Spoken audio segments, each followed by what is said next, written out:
If you have very good sea state data or wind data, one of the sets of people, one of the industries that might be interested in that is the energy industry.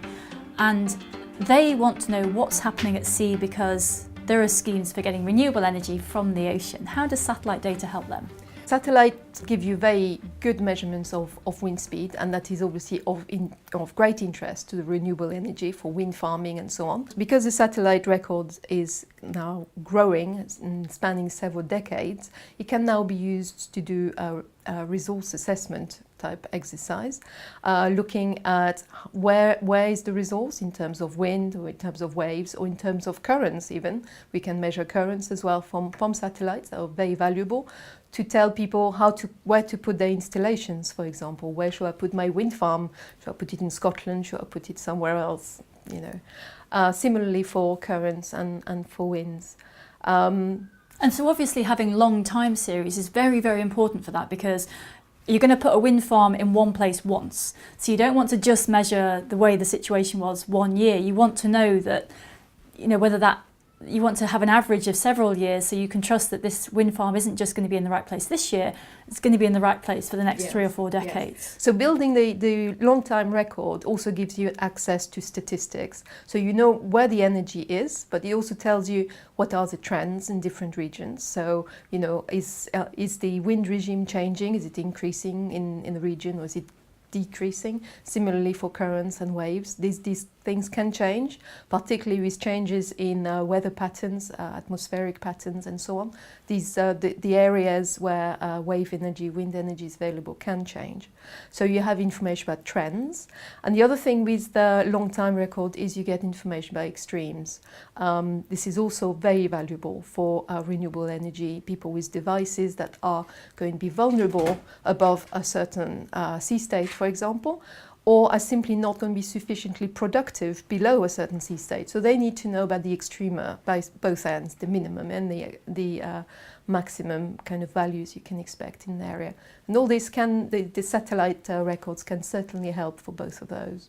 So what we've got here is a SAR image, synthetic aperture radar, and this is the sort of picture that you might be able to infer current information from. Yes, so Sentinel-1A was launched a couple of years ago, and is carrying this synthetic aperture radar instrument that produces absolutely fabulous images, such as this one of the sea surface, that shows a multitude of features from which a lot of information can be drawn. So various products that are derived from this type of images that are of interest, for example, to the renewable energy sector, are winds and waves and indeed currents. So some of these features are related to very strong frontal features that indicate the presence of currents. But actually synthetic aperture radar also provides Doppler information, which can be extracted to infer information about the motion of the surface. And so you can also get information if you have a wind farm, for example. The wind arrives, it hits the wind farm, and you would expect to see a consequence from the wind changes after it's been through the wind farm. You might also be able to detect that from satellites. You can certainly see the wind farms in the synthetic aperture radar images. Whether or not you can see the impact on the wind field, I'm not so sure. Talk to me about some of the details you get on this type of image, and we can see a bit of the coast here. Tell me about that. So this is an image around the Channel Islands. It's an area of great turbulence. There's a lot of currents, very strong currents, very complicated bathymetry and so on.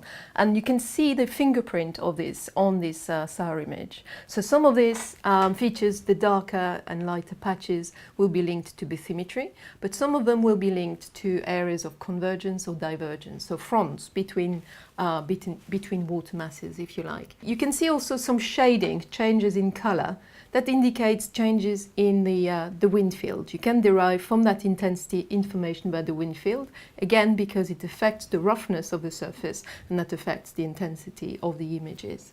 Finally, you can't see it on this image, but if you looked at it zoomed in, you can see the waves, the individual waves on that, and by using some image processing methods, you can extract information about the waves in a directional spectra of the wave field. That's certainly something I'm very interested in my research. Directional spectra is something we talk about all the time because it's really hard. It's really hard. Even when you're at sea, it's hard to measure that. That's right. And it's of great value, not just for direct applications such as, coastal erosion and management and so on, but also simply for models. Models do need this type of information, particularly about wave period, about wave direction and so on. The other thing to point out about SAR images is the very high resolution that you get from these images and the fact that they work right up to the coast. And what we're working on as well is taking this one step further to try and extract current information at very high resolution right up to the coast. This is an area of great interest, obviously for human activities, but also for science, because there's many processes happening at very small scales that we care about for science, for long-term ocean circulation and climate type issues. So these are things that we are also exploring, is looking at the next step beyond SAR, using interferometry or so on to come up with high-resolution maps of ocean currents. And one of the things that might be interesting if someone was interested in wave energy or just looking at the load on a structure, an oil platform or another structure at sea, is the wave period. And that's how long it is between successive wave crests. You get a big storm somewhere else and it leaves swell, which kind of moves over the ocean surface, and that swell, the peaks of the swell can be a long way apart or quite close together, and you've got a way for measuring that as well. The design of structures, wave period is very important because you want to avoid a certain resonance. And in the case of wave energy extraction devices, there is only a particular frequency band in which they will be performing at their peak. So they do need information about wave period. Wave period is indeed very important. So you can get some information about wave period from synthetic aperture radar, but we have also worked on methods to extract wave period information from altimeters, satellite altimeters. So this is something which we have been working on here. Essentially, it's a very kind of empirical approach. We do some collocations with some buoys, in situ buoys, that give you measurement of wave period, and we established a very simple relationship between the measurements from the altimeters and the measurements from the buoys. But we do find it works remarkably well, and the agreement is very good. And taking it one step further, then taking advantage of the long-term time series that we have of satellite altimeter data, we can then come up with climatologies, with trends and extreme analysis of extremes.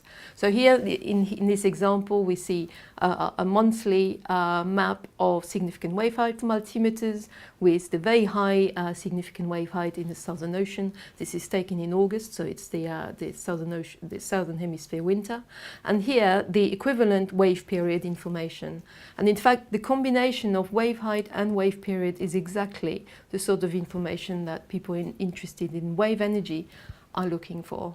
So as we look for ways to get renewable energy, and there's certainly lots of energy around in the ocean and in the atmosphere near the ocean, these are the sorts of details that will let us build facilities in the right places, in the best places they can be, because obviously we don't control the weather and the climate, but we can look at the way it works and say this is the optimum place for what we want to do. This is the optimum place. You can get some estimate about the return in terms of power generation, which is a very important consideration for people who are going to invest huge sums of money before they put these installations there. They have to be sure they will recoup their investment.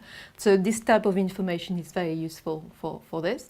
And again, it's about estimating trends, where not to put things, where things may be changing, where things are changing very quickly, where the wave climate is not perhaps as is very highly variable, or can go through extremes of very low sea state, very high sea states. These are all considerations for the people who want to put out devices, which where they can find values from satellite information. So renewable energy like this is going to be very important for society, and as you said, to work at sea is extremely expensive, and so all these little details really do make a difference when you're choosing where to put your investment. Indeed. So if you wanted to do this with in situ data, this would cost you a lot of money, because putting equipment out at sea to get this type of data is very expensive. And frankly, in some of these sea states, any in situ sensors will probably be destroyed in the process. Yeah. It's not pleasant. No.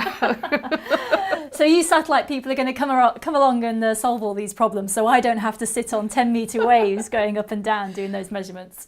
Well, we will never be able to do without ships and in situ data, and indeed models. This is, satellites are not there to replace things. They are going to be used in conjunction with other methods, such as in situ measurements. We will always need those. We will always need models to fill the gaps for when the satellite is not there.